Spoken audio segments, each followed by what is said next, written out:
Hello, I'm John, the Warhammer Modeler, and welcome to my October Hobby Roundup.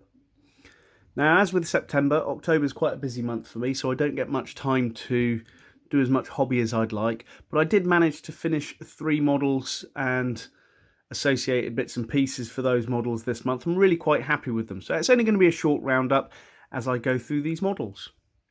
So, to start with, we have this little chap here. This is Ragnar Gunstein, however you want to say it. He is a Necromunda weaponsmith. Really enjoyed this model. Got to play around with a few paints that I haven't used before yet. The verdigris, and played around with a few other bits and pieces on the paint. It's a nice little model, funny pose with the little span of the wrench looking like he's taking a shell out of his shotgun or something, but that's one of his weapons and that's his other weapon. As well as him, there are the 3 weapons containers, the ammo crates that he has. So I painted those just a nice little red colour.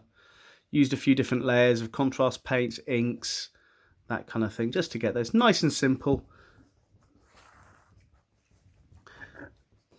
After him, we've got Grendel Grendelson, the squat bounty hunter for Necromunda. I wanted this model for quite a while, and it's a really nice kind of one to work on. It's not overly complex. I really like, the first time I've actually used it, pink as a colour for part of the model. So his undersuit is actually pink and the kind of the charcoaly black. And then we've got the kind of grey brown for his armour on the top and the green and so on. So that was another quite a nice one to do. His hammer I used more of the verdigris on. I wanted it to be an ancestral hammer, so quite an old one. But really quite happy with the way he turned out. And finally finished him today, and that is Bigby Crumb, the rattling slopper from Necromunda. So same theme for all of the models, they're all Necromunda characters. We'll start with his hob and cooking pot. I decided to base the hob and the lid just to keep it kind of neat and tidy in case I lost it. Very simple metallic paints on this one. And then the pot itself, which slots straight into the hob. Really enjoyed painting this one. So nice glossy finish on the strange green bubbling soup.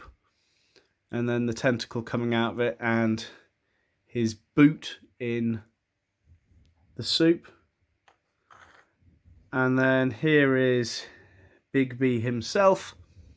So really happy with the way that he turned out.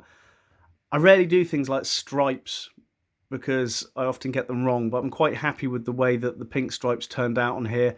That kind of dinner lady apron kind of look. But really happy with the way that he turned out. So very flat greys, browns, blacks, but then a few highlight colours from the greens, red and the pink. So I've tried to keep the colours very similar throughout for this one. So just associating them together with the reds and greens on the more muted colours, I think worked really nicely with this guy. I'm really happy with the way he's turned out. It's quite a small model, but very happy with that finish. So not much else really for October. Not sure what I'm going to do over the next month or two. We'll see in the next roundup. As I said, it's quite a busy time for me. I wouldn't mind getting back onto some terrain, but we'll see where it takes me. Anyway, I hope you're enjoying whatever hobby you're doing at the moment. I'm trying to make a list of different videos that people want. I've got a few requests that have come in, which I'll be doing hopefully over the next month or so. If you have any requests or would like to see a certain thing on video, please just let me know. Anyway, I'm John, the Warhammer Modeler. Stay safe.